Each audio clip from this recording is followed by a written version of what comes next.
하나님의 말씀을 받는 시간입니다. 하나님의 말씀은 예레미야 33장 1절에서 9절까지의 말씀입니다. 예레미야 33장 1절에서 9절까지의 말씀, 구약성경 1106면에 있는 예레미야 33장 1절에서 9절까지 말씀 한 절씩 교독하시고 마지막 9절은 함께 합독하여 보도록 하겠습니다.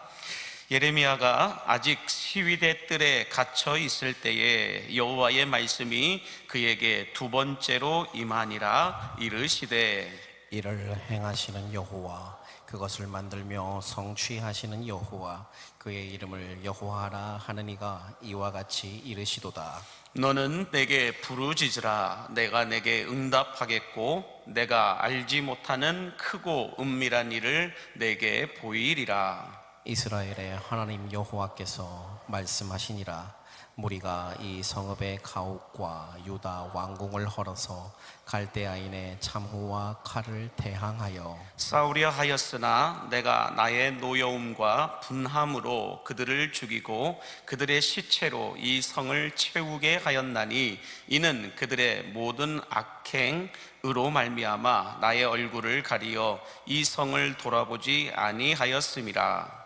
그러나 보라, 내가 이 성읍을 치료하며 고쳐 낫게 하고 평안과 진실이 풍성함을 그들에게 나타낼 것이며, 내가 유다의 포로와 이스라엘의 포로를 돌아오게 하여 그들을 처음과 같이 세울 것이며, 내가 그들을 내게 범한 그 모든 죄악에서 정하게 하며 그들이 내게 범하며 행한 모든 죄악을 사할 것이라.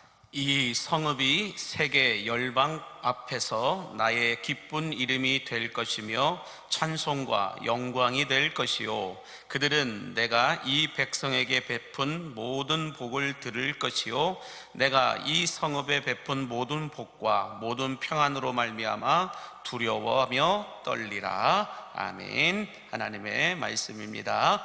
할렐루야. 함께 따라하겠습니다. 예수를 알고 예수를 알리라. 예수를 알고 예수를 알리라.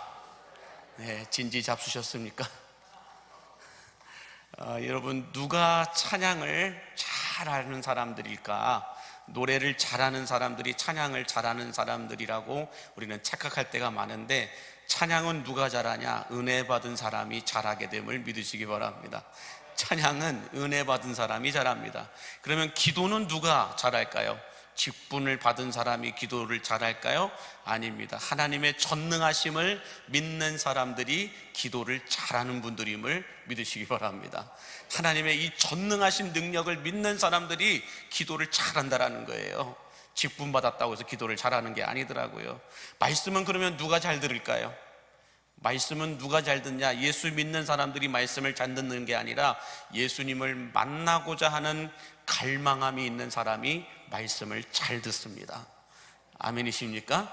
그러므로 오늘 하늘이 열리는 찬송을 부르고 나와 마귀와의 싸움이 아니라 하나님과 마귀와의 싸움으로 만들 수 있는 그런 능력 있는 기도가 여러분에게서 터져나오게 될 뿐만 아니라 예수님을 만나야만 하는, 예수님을 만나고 싶은 그런 사모함과 갈망함과 절박함으로 오늘 또 말씀을 듣는 여러분들에게 주의 음성이 들리는 복이 있게 되기를 예수님의 이름으로 간절히 축복합니다. 자, 오늘 본문 1절 말씀을 먼저 보시면 이렇게 말씀하고 있습니다. 1절 시작.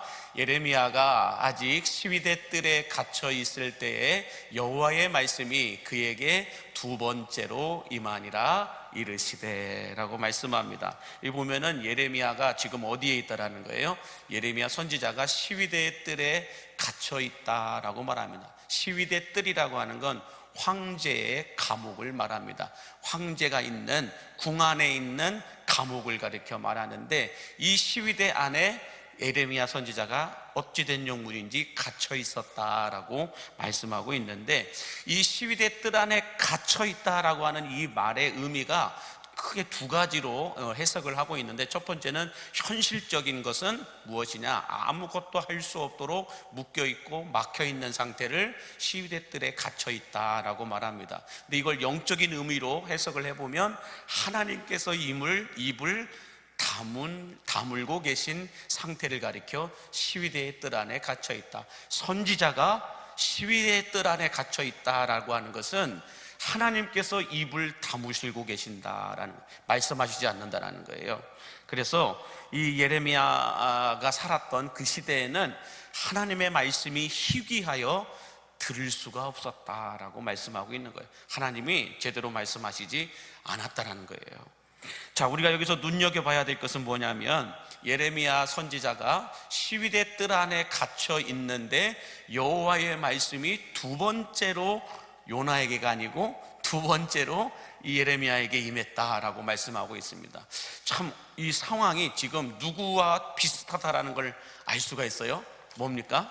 예레미야 선지자가 시위대 뜰 안에 갇혀 있다, 상황은 최악인데 말씀이 임했다라는 거예요.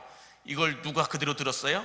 에스겔 선지자가 그대로 들었습니다. 에스겔도 똑같은 상황이었어요. 에스겔서 1장 1절에서 3절에 보면 똑같은 상황을 이렇게 말씀합니다. 한번 보여주시면, 30째 해 넷째 달 초닷새에 내가 그발강가 사로잡힌 자 중에 있을 때에 하늘이 열리며 하나님의 모습이 내게 보이니 여호야긴 왕이 사로잡힌 지 5년 그달 초닷새라. 갈대아 땅 그발강가에서 여호와의 말씀이 부시의 아들 제사장 나 에스겔에게 특별히 임하고 여호와의 권능이 내 위에 있으니라 라고 말씀합니다.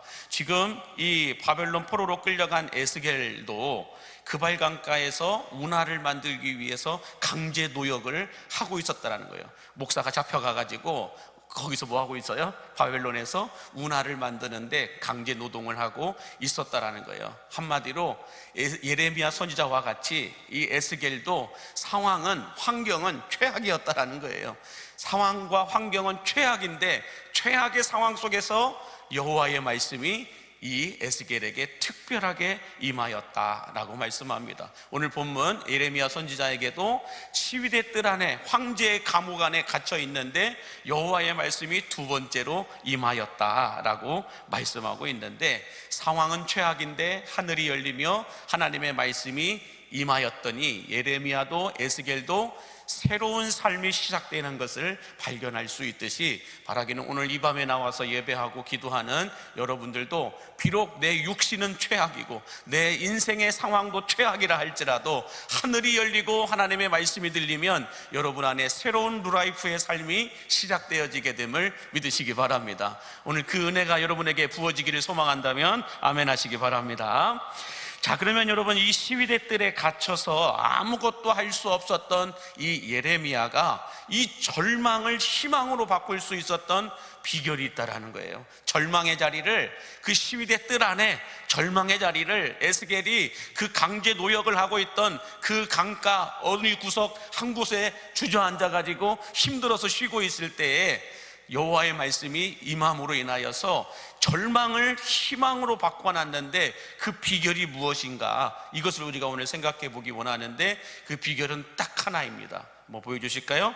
절망의 자리에서 기도를 선택했기 때문에 그렇습니다. 그래서 오늘 제가 이 설교 제목을 이렇게 정해봤어요. 그대들 기도로 다시 일어서라. 되게 시적이지 않습니까? 그대들이여 기도로 다시 일어서라. 예레미야 선지자에게, 에스겔 선지자에게, 그리고 오늘날 우리들에게 절망의 자리에서 주저앉아 있는 그들에게 하나님이 말씀하시는 거예요. 그대들이여 기도로 다시 일어서라. 이것이 오늘 말씀의 주제이고 제목입니다. 그래서 예레미야 선지자가 이 절망의 자리에서 희망의 자리로 옮겨지게 되었던 비결은 기도를 선택했기 때문이다 라고 말씀하고 있는데, 자, 오늘 본문 3절 말씀 보시면 우리가 잘 알고 있는 말씀이죠. 같이 외워보겠습니다. 시작. 너는 내게 부르짖으라. 내가 내게 응답하겠고 내가 알지 못하는 크고 비밀한 일을, 은밀한 일을 내게 보이리라 라고 말씀합니다. 자, 이제 지워주세요.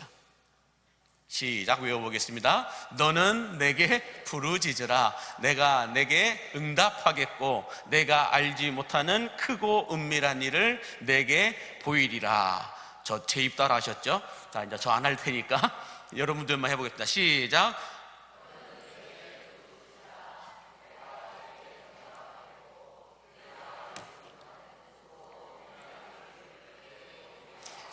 네, 한 분이라도 틀리는 분이 좀 있어야 제가 물 한 잔을 더 먹었을 텐데 한 분도 틀리는 분이 없이 다 들렸어요.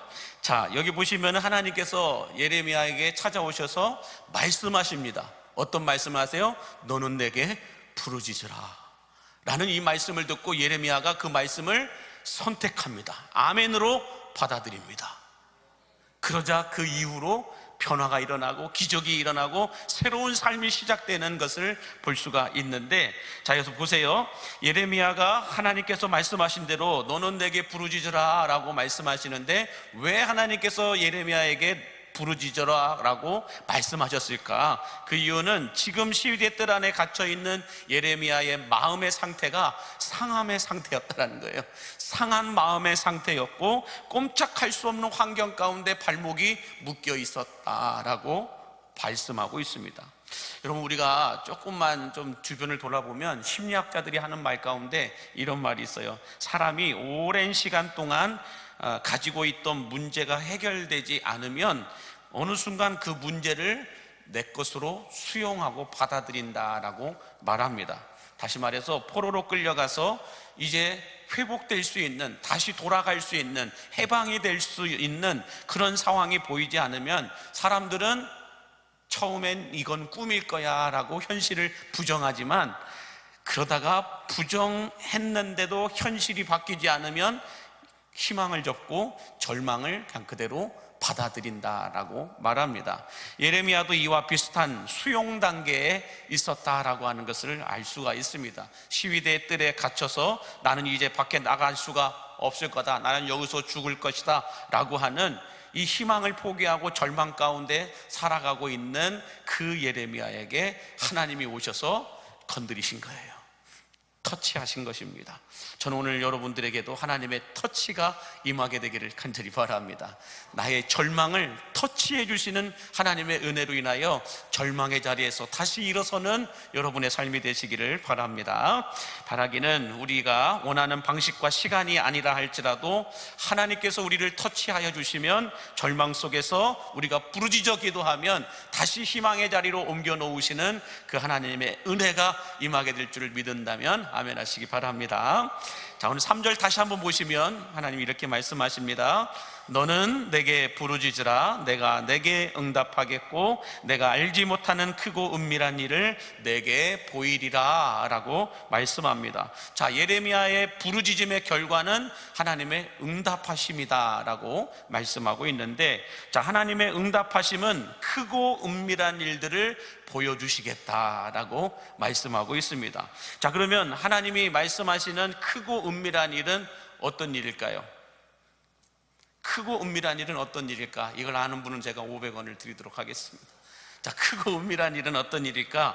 그것은 보이겠다라고 말씀하고 있는데, 보인다라고 하는 것은, 본다라고 하는 것은 여러분들 이 성경에서는 헬라어도 히브리어도 똑같아요. 하나님이 주시는 비전이다라고 말해요. 보여주신다라고 하는 것은 아브라함에게도 내가 내게 지시할 땅으로 가라, 내가 눈으로 보는 모든 땅을 내가 주리라 라고 하는 이 모든 것이 하나님이 보게 하신다, 보게 하셨다, 본다, 이 모든 보게 하는 것들에 대해서는 히브리어도 헬라어도 다 비전으로 설명하고 있다는 거예요. 그러므로 하나님이 여러분에게 보여주시겠다라고 말씀하시는 그 말씀이 들릴 때는 하나님의 꿈과 비전을 주시겠다라는 음성임을 믿으시기 바랍니다. 그래서 그런 말씀은 아멘 하셔야 돼요. 내가 너에게 보여줄 것이다, 보여줄 것이다 라고 하면 아멘 아멘. 남들처럼 고상하게 아멘 하지 말고 그럴 때는 확신을 갖고 아멘 아멘 아멘 이렇게 하셔야 된다는 거예요. 이렇게. 자, 그렇다면 하나님의 꿈과 비전을 보여주시겠다 하나님의 뜻과 계획을 보여주시겠다, 이렇게 말씀하고 있는데, 자, 그러므로 하나님께서 예레미야에게 너는 내게 부르짖으라 라고 말씀하신 것은 단순히 기도하라 라고 하는 그런 의미가 아니라, 시위대 뜰에 갇혀있는 예레미야에게 내가 너에게 새로운 비전을, 새로운 삶을, 새로운 인생을 살아가도록 허락해 주겠다라고 말씀하고 있는 겁니다. 그러므로 여러분, 예레미야 선지자는 뭐 눈물의 선지자이다라고 말씀들을 많이 하시지만, 예레미야서를 다 읽어보면 날마다 하나님이 계획하신 뜻과 비전들을 이루며 살아가는 모습을 발견하게 됩니다. 그러므로 한마디로 기도하는 사람들에게는 하나님이 어떻게 하신다는 거예요? 하나님의 꿈과 비전을 주신다라는 걸 믿으시기 바랍니다. 하나님의 꿈과 비전은 교회 다니는 사람에게 주는 게 아니고요, 기도하는 사람에게 준다라는 거예요. 너는 내게 부르짖으라, 내가 보일 것이다, 나의 꿈과 비전을 너에게 보여줄 것이다 라고 말씀하는 거예요. 그러므로 여러분, 기도하는 사람들에게 하나님은 하나님의 꿈을 보여주십니다. 광림교회 새로운 40년의 역사는 기도하는 사람에게 보여주신다는 거예요. 기도를 안 하면 알 수가 없어요. 하나님과 전혀 상관없는 신앙생활을 할 때가 많다라는 것입니다. 그러므로 여러분, 절망적인 상태보다 더 위험한 것은 하나님의 말씀이 들리지 않는 상태임을 믿으시기 바랍니다. 내 인생의 절망보다 무서운 건 하나님의 말씀이 들리지 않는 신앙생활을 하는 거예요. 말씀이 들리지 않으면 그게 절망이에요, 여러분. 뿐만 아니라 감옥에 갇혀 있는 상황보다 더 위험한 것은 내 기도가 중단된 상태가 더 위험한 상태임을 믿으시기 바랍니다. 건물을 짓는 것보다 더 위험한 건 건물이 중단된 거예요, 공사가. 그것이 가장 위험한 것처럼 그리스도인들은 기도하는 사람들입니다. 기도하는 사람들이 기도가 멈춰지게 되면 그때부터 영적인 벌레들이 꼬이기 시작합니다. 그러므로 여러분들, 하늘이 열림으로 말미암아 하나님의 말씀이 여러분들에게도 예레미야와 에스겔처럼 임하게 되고, 기도함으로 말미암아 크고 은밀한 일들을 보여주시는 이 하나님의 꿈과 비전을 볼 수 있는 여러분들이 되시기를 주의 이름으로 간절히 축복합니다. 자, 그러면 이 예레미야가 부르짖어서 하나님께 받은 응답, 받은 비전, 이런 것들은 무엇이 있을까? 오늘 본문 6절에서 8절에 이렇게 말씀하고 있습니다. 6절과 8절 같이 함께 보겠습니다. 그러나 보라, 내가 이 성읍을 치료하며 고쳐 낫게 하고 평안과 진실이 풍성함을 그들에게 나타낼 것이며, 내가 유다의 포로와 이스라엘의 포로를 돌아오게 하여 그들을 처음과 같이 세울 것이며, 내가 그들을 내게 범한 그 모든 죄악에서 정하게 하며 그들이 내게 범하며 행한 모든 죄악을 사할 것이라 라고 말씀합니다. 하나님께서 이 시위대 황제의 감옥에 갇혀 있는 이 예레미야가 부르짖어 기도할 때에 하나님께서 어떻게 하시겠다는 거예요? 이스라엘 백성들의 성읍을 치료하시고 고쳐주시겠다라고 말씀합니다. 뿐만 아니라 포로로 끌려간 이스라엘 백성들을 다시 돌아오게 하실 것이고, 그들이 포로로 끌려가기 전에 처음 같은 그 모습을 다시 회복시켜 줄 것이고, 그들이 지금까지 지었던 모든 죄악을 다 사하여 주실 것이다 라고 말씀하고 있습니다. 한마디로 처음 상태로 다시 회복시켜 주시겠다라는 거예요. 저는 여러분들이 금요일에 나와 기도할 때 이런 소망을 가지셨으면 좋겠습니다. 내가 기도함으로 인하여 내가 하나님 보시기에 심히 좋았더라고 했던 그 영적인 처음 상태로 돌아가는 역사가 있게 되기를 바랍니다. 하나님이 인간을 창조하시고 보시기에 심히 좋았더라라고 하신 그 말씀의 상태가 있었던 것처럼, 우리들도 여러분 신앙생활하면서 지금까지 여러분들이 5년이든 20년이든 40년이든 그 이상이든 신앙생활하면서 하나님께서 보시기에 정말로 심히 좋았더라고 했던 그때 그 영적인 상태가 있을 거라는 거예요. 그 상태를 회복하여 주시겠다는 거예요. 누구에게요? 기도하는 자에게, 부르짖어 기도하는 자에게.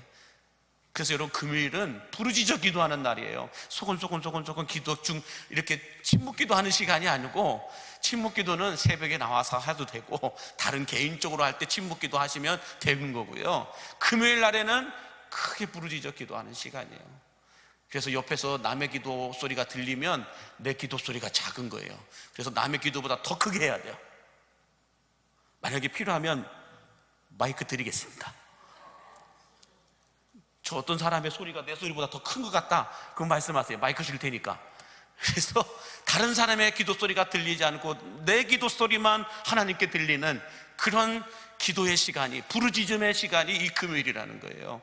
그래서 금요일 날에는 양해를 좀 해주십시오. 좀 누가 크게 기도해도, 음악 소리가 좀 커도, 찬양 소리가 좀 커도 이런 조금만 양해해 주시고, 그런 것들이 내 귀에 들리지 않도록 귀 막고 기도하세요. 귀 막고 쫙 하면서 부르짖어 기도하게 되면은 하나님이, 내 마음이 가장 뜨거웠던 그때, 내 마음이 가장 하나님을 향하였던 그때, 내가 영적으로 가장 청신호가 켜져 있었던 그때를 하나님이 회복시켜 주시겠다, 처음과 같이 세울 것이다 라고 말씀하고 있습니다. 그렇게 여러분 부르짖어 기도하면 어떻게 될까요? 하나님이 모든 죄도 사하여 주시겠다, 깨끗하게 하여 주시겠다라는 거예요. 제가 이 교육부서 사역을 할 때 보니까 이렇게 기도 모임을 했었던 적이 있어요. 제가 청년들을 사역할 때 33일 영성훈련을 했었던 적이 있습니다. 33일 영성훈련. 그래서 예레미야 33장 3절 말씀 가지고 33일 영성훈련을 했어요. 그래서 33일 동안 하루도 빠지지 않고 저녁마다 모여서 2시간씩 청년들 데리고 기도했습니다. 하루도 안 빠졌어요. 주일날도 안 빠졌어요. 주일 저녁에 모여, 토요일 저녁에 모여. 그게 훈련이니까요. 그래서 이 영성훈련 받는 이 청년들 다 신청을 받아가지고 영성훈련으로 2시간씩 기도하려다 모였는데, 여러분 청년들이 기도가 잘 될까요? 못해요. 그래서 딱 청년부실에 들어가서, 이 청년부 예배실에 들어가가지고 다 기도하는데, 저는 맨 어디에 가 있나요? 맨 뒤에 나가는 문에 앉아 있어요. 못 나가게. 여하튼 이제 2시간은 채우고 나가게.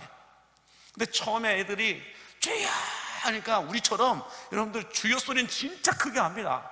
주여 주여 3번 크게 합니다. 그러다가 5분도 안 돼서 조용해져. 그렇게 조용히 기도해요. 그 다음날 둘째 날에도 2시간 동안 여하튼 이제 붙잡아 앉혀놓습니다. 그렇게 일주일이 지나고 나니까 여러분 애들이 어떻게 될까요? 하나도 안 변해요. 하나도 안 변하고 또 똑같이 5분 지나니까 조용해져요. 그렇게 함에도 불구하고 저와 함께 서브로서 사역했던 이 청년부 사역자들이 같이 마이크를 들고 부르짖어 기도하는 거예요.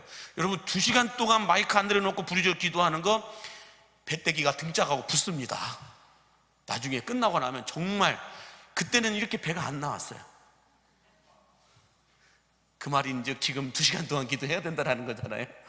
자, 아무튼 그렇게 기도를 했는데 열흘이 지나고 20일이 지나고 그래도 변함없이 모여가지고 기도하는데, 걔네들이 여러분 나왔을까 안 나왔을까요? 나오는 게 사는데 편해. 그래서 어떻게든 나와요. 어떻게든 나오게끔 하고, 그렇게 나와갖고 33일 동안 채웁니다. 그랬더니 20일 지나고 나니까 애들의 기도 소리가 혈이 뚫려요. 혈이 뚫리면서 여러분 8시에 모여가지고 7시 반부터 쫙 찬양하고, 7시 반부터 청년부 찬양팀이 찬양 인도를 해줬어요. 그 훈련받는 아이들 20여 명을 데리고 청년부 찬양팀이 크게 찬양 인도를 해주고 30분 동안 쫙 찬양 인도해주고 탁 빠집니다. 그러면서 잠깐 쇼 메시지 10분 동안 전합니다. 그리고 음악 소리 빵 크게 틀어놓고 한 번도 안 쉽니다. 쫙 기도 인도 2시간 동안 갑니다. 그렇게 열흘 지나고 20일 지나고 이제 마지막 10일을 남겨놓고 있을 때 아이들의 기도가 터지기 시작합니다. 청년들의 기도가 터지기 시작합니다. 어차피 나가지도 못하고 2시간 동안 앉아 있어야 되니까 그렇게 터져서 기도하였더니 이 아이들의 기도 소리가 여러분 2시간을 지나 3시간을 지나 여러분 8시에 시작했던 기도가 새벽 1시가 지나고 2시가 지나고 안 가요? 거짓말처럼 느껴지죠? 그 영상이 지금도 있어요. 저한테요. 그 자료가 지금도 있어요. 그래서 그렇게 시골이라 어디 갈 데도 없어요. 거기는 여기보다 더 험한 곳이에요. 동두천에 있는 교회인데 여기보다 더 험한 곳이에요. 땅굴이 바로 옆에 있거든요. 그래서 군인들도 많고 간첩도 넘어오기도 하고 뭐 그런 동네예요. 그런 곳에 동두천시는 10만도 안 됩니다. 10만 명도 안 돼요. 9만 몇 명밖에 안 돼요. 그런데도 도시로 승격이 된 이유는 미군이 있어서 그랬었지만, 하여간 거기에 있는 청년들이 그렇게 기도하고 33일 동안, 여러분들 8시에 기도 시작했던 애들이 12시가 넘어가고 1시가 넘어가고 1시 넘어서까지 기도하는 애들이 있어요. 안 가요. 그 청년들이 교회를 살려내더라고요. 기도하는 그 청년들이 교회 교사로, 찬양대원으로, 봉사자들로 다 들어가요. 기도하는 청년부에 여러분들 비전이 있음을 믿으시기 바랍니다. 기도하는 그 교회에 하나님의 꿈이 있음을 믿으시기 바랍니다. 기도 안 하는 교회는 답이 없어요, 여러분. 답이 없습니다. 그래서 정말로 여러분들 그 교회에 꿈이 있다, 비전이 있다는 그 교회의 기도를 보면 알아요. 기도하는 거 보면 압니다. 그러므로 우리 권사님들도 또 우리 여전도에도 여러분들 할 수만 있거든 저녁에도 모이고 낮에도 모이고 새벽에도 모이고 다시 기도의 불이 켜져야 할 줄로 믿습니다. 기도할 때 하나님이 예비하신 이 은혜의 선물들이 우리에게 풀어지게 됨을 믿으시기 바랍니다. 그래서 기도하다가 병이 낫고, 기도하다가 인생이 풀리고, 기도하다가 생각하지 못했던 것들도 펑펑펑펑 터지는 거예요. 자, 어디까지 했나요? 제가? 자, 아무튼 기도하게 되니까 모든 것들을 다시 원상태로 회복시켜 주시는 이 하나님의 은혜가 부어졌다라고 말씀합니다. 마치 탕자가 집 나갔다가 돌아왔을 때 아버지가 탕자의 모든 신분과 권위를 다 회복시켜 주었던 것처럼, 하나님은 이렇게 기도하는 자들에게, 부르짖어 기도하는 자들에게 모든 신분과 권위와 상태를 회복시켜 주시겠다라는 거예요. 그래서 여러분, 기도하다가 원상태로 회복시켜 주실 때, 원위치 시켜 주실 때 건강도 원위치 되는 거예요. 아멘입니까? 우리의 인생의 삶도 다 원위치가 되는 거예요. 어느 상태로? 하나님이 보시기에 심히 좋았던 그 상태로 다시 회복되어지는 것입니다. 그러므로 여러분, 기도하는 사람에게 하나님은 첫 단추를 회복시켜 주심을 믿으시기 바랍니다. 바라기는 부르짖어 기도함으로 말미암아 여러분의 신앙도, 가정도, 사회생활도 하나님이 보시기에 심히 좋았다라고 보셨던 그 처음 상태로 돌아가는, 회복되는 은혜가 부어지기를 간절히 바랍니다. 자, 마지막으로 기도하는 또 교회 성도들 뿐만 아니라 기도하는 민족에게 하나님이 주시는 축복이 있는데, 오늘 보면 9절 말씀 같이 함께 한 목소리로 읽겠습니다. 시작. 9절 말씀이요. 네, 시작. 느헤미야가 또 그들에게 이르기를 너희는 가서 살진 것을 먹고 단 것을 마시되 준비하지 못한 자에게는 나누어 주라. 이 말씀이 맞나요? 네, 예레미야 33장 9절 말씀 맞나요? 네, 제가 틀렸나 보네요. 시작. 이 성읍이 세계 열방 앞에서 나의 기쁜 이름이 될 것이며 찬송과 영광이 될 것이요, 그들은 내가 이 백성에게 베푼 모든 복을 들을 것이요, 내가 이 성읍에 베푼 모든 복과 모든 평안으로 말미암아 두려워하며 떨리라 라고 말씀합니다. 무슨 말씀이냐? 세계 열방 민족이 하나님께서 이스라엘 백성들을 어떻게 지키시고 어떻게 보호하시고 어떻게 축복하시는지를 그들이 다 듣고 보게 되면서, 그로 인하여서 하나님이 이스라엘 백성들을 지켜줌으로 인하여서 열방 민족이 이스라엘 백성을 두려워 떨게 될 것이다, 이 말씀을 하고 계신 겁니다. 저는 우리 대한민국도 하나님이 지켜주시는 민족임을 믿으시기 바랍니다. 동방의 예루살렘이었음을 믿으시기 바랍니다. 그래서 여러분, 1905년에서 1970년대까지 우리 믿음의 선배들은 나라와 민족을 위하여서, 교회와 가정을 위해서 낮에도 밤에도 모여서 부르짖어 기도하면서 일제강점기 시대 때에도, 6.25 전쟁 때에도 이 나라를 동방의 예루살렘으로 만들었어요. 기도하는 믿음의 선배들은 일제강점기 시대 때에도 6.25 전쟁 통해서도 이 나라를 동방의 예루살렘으로 만들었다고요. 그러나 1990년을 지나서 2000년 밀레니엄 시대가 시작되면서 한국교회 안에 부르짖음의 기도가 사라졌습니다. 심지어는 금요 철야 예배가 사라져버렸습니다. 코로나 시대를 겪으면서 이제는 다른 예배도, 주일 오후 예배도 없애버립니다.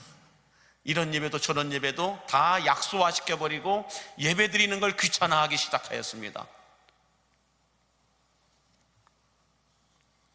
한국교회와 성도들의 기도가 사라지게 되면서 대한민국 안에 어떤 부작용이 일어났느냐, 극심한 진영 논리와 과도한 포퓰리즘의 문화가 일어나게 됐고, 나라의 부채는 5년 만에 400조에서 1200조가 늘어나는 그런 빚쟁이 나라가 되어버렸습니다. 이제는 누구도 갚을 수 없는 제2의 IMF가 다가오고 있다라고 말하는 분들도 있습니다. 그러나 여러분, 아직도 그래도 부르짖어 기도하는 곳이 있습니다. 부르짖어 기도하는 것이 살아있는 곳이 있습니다. 그게 어딜까요? 선교지입니다.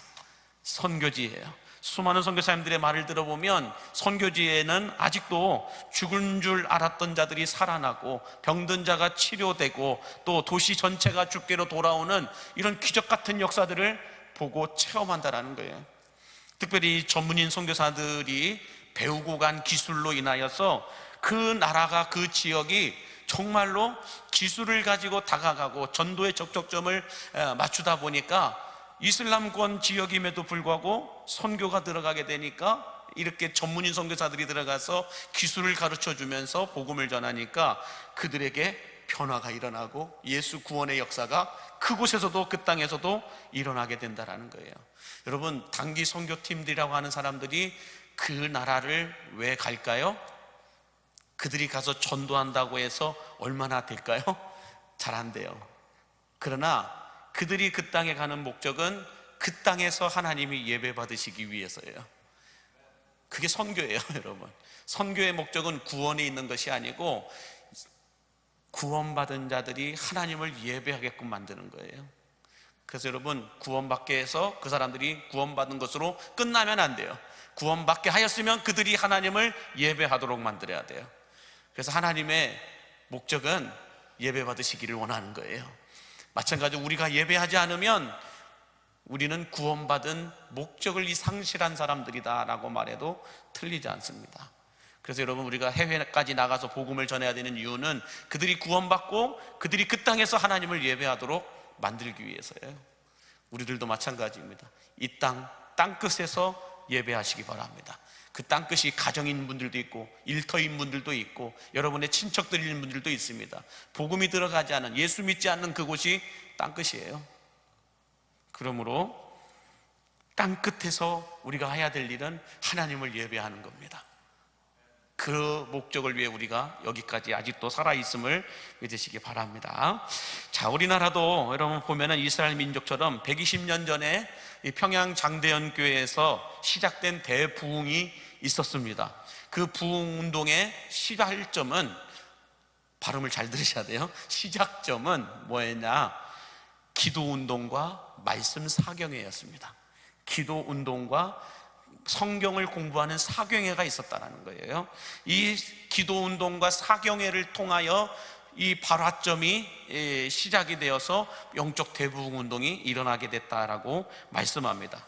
120년이 지난 지금도 성령님의 일하심과 역사하심은 똑같습니다. 그때의 성령님은 다르고 지금의 성령님은 다를까요? 아니요, 성령의 역사는 동일해요. 우리가 달라진 것이지, 우리가 다른 것이지 성령은 똑같습니다. 그래서 성령의 부흥의 역사도 그때나 지금이나 똑같다라는 거예요. 기도가 살아있고 말씀이 살아있으면 부흥은 일어납니다. 예배가 없어요. 그래서 1907년도에 있었던, 우리가 매한 그렇게 말하는 평양 장대현 그 교회, 그리고 길선주 목사님이라고 하는 분들, 또 마페 선교사님이라고 하는 분들, 그분들이 사역했었던 그 영상이 예전에 KBS에서 나왔더라고요. 그래서 제가 조금 캡처해 봤습니다. 영상 한번 잠시 보도록 하겠습니다.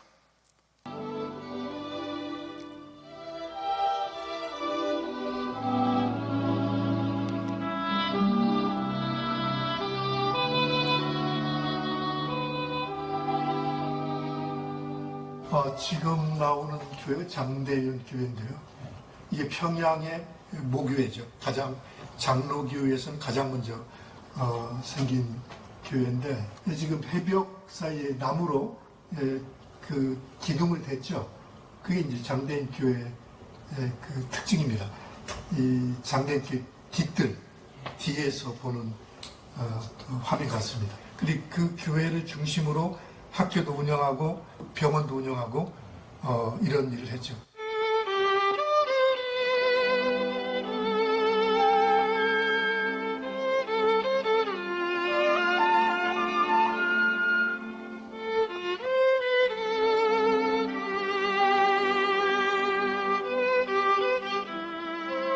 이 사경에는 쉽게 얘기하면 경전을 공부하는 모임이죠. 성경 공부를 주도했던 교회가 평양에 있는 장대현 교회였습니다.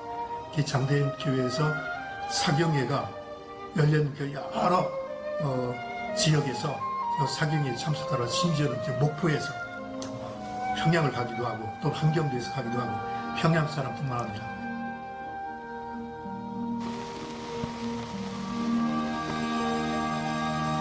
길선주 목사입니다. 한국 교회에 가장 큰 영향력을 미친 한국인 목회자죠. 길선주 목사님은 1907년에 그 평양 장로교회 모교회인 장대현교회 담임 목사가 됐죠. 그런데 1907년 1월달에 그 교회에서 대부흥 운동이라는 한국인들이 기독교 신앙의 본질을 발견하고 회개하고 그런 일이 일어났는데 그 운동을 주도했던 분입니다. 그래서 그 1907년 그 대부흥 운동이 끝나고 나서 장대현교회 담임 목사가 되죠. 그래서 사망할 때까지 1903년 중반까지 한국교회의 사경회, 그리고 바이블 스터디 또 부흥회를 전국을 다니면서 이끌었던 그런 인물입니다. 그분의 에너지, 그분의 활동이 교회 안에만 있었던 건 아니죠.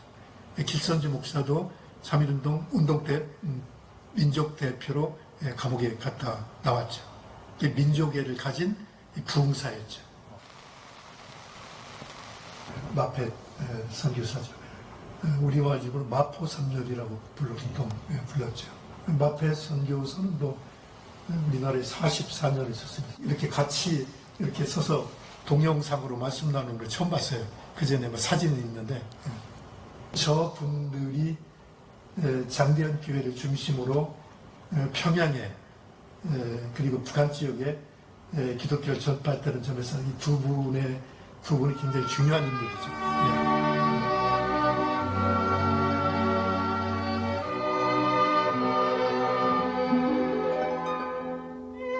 네, 여기까지 보겠습니다.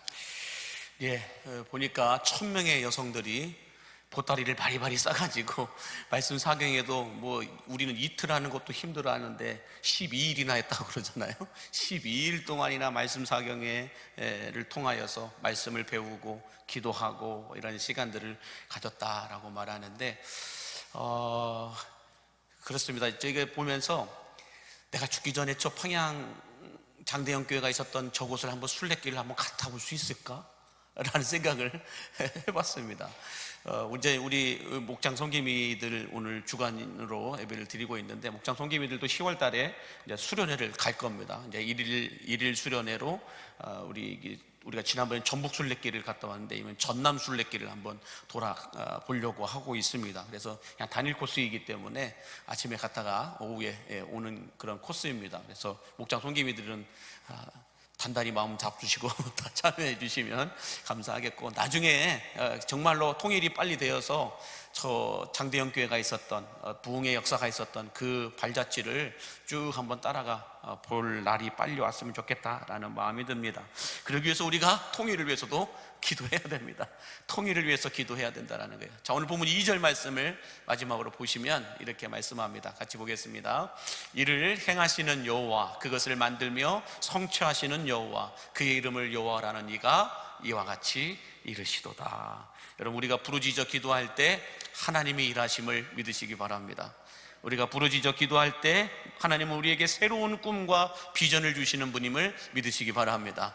우리가 부르짖어 기도할 때 하나님은 우리를 처음 상태로 다시 회복시켜 주시는 분임을 믿으시기 바랍니다. 우리를 쓰시기 위해서 몸이 아프면 치유의 역사를 통해서라도 고쳐서라도 쓰실 거예요. 내 마음이 삐뚤삐뚤해지고 둥글둥글하지 않고 물퉁물퉁해지면 그 마음을 다 깎아서라도 하나님은 나를 사용하여 주실 것입니다. 우리 인생에 재정이 부족하면 하나님은 재정을 채워서라도 우리를 통하여 하나님의 일을 행하여 주실 것입니다. 그래서 우리가 부르짖어 기도할 때 하나님은 평양 장대현교회에서 시작되었던 그 하나님의 부흥을 다시 시작하시기를 원하시고 계심을 믿으시기 바랍니다. 바라기는 우리 광림교회가 만민이 기도하는 집이 되어서 음부의 권세가 이기지 못하는 교회가 되고 다시 부흥의 촛대 위에 성령의 불을 붙이는 그런 교회가 될 수 있기를 예수님의 이름으로 간절히 축복합니다. 기도하겠습니다. 너는 내게 부르짖으라 내가 내게 응답하겠고 내가 알지 못하는 크고 은밀한 일을 보이리라고 말씀하신 주님, 우리 광림의 하늘이 항상 열려있게 하여 주시고 하나님의 말씀이 임하게 하여 주시어서 하나님의 크고 놀라우신 꿈과 비전들을 보여주시고 이루어 주시옵소서. 무엇보다 만민이 기도하는 집이 되게 하여 주시어서 음부의 권세가 함부로 흔들어 놓지 못하게 하여 주시고 말씀 충만, 은혜 충만, 예수 충만, 성령 충만케 하여 주시어서 사도행전의 그 부흥의 역사를, 성령의 불을 다시 붙일 수 있는 우리 광림의 성도들 되게 하여 주옵소서. 우리가 기도할 때 하나님이 일하시고 우리가 기도할 때 우리에게 꿈과 비전을 보여주시며 우리가 기도할 때 다시 하나님의 은혜로 다시 기도로 일어서게 하여 주시는 예수님의 이름으로 축복하며 기도하옵나이다. 아멘.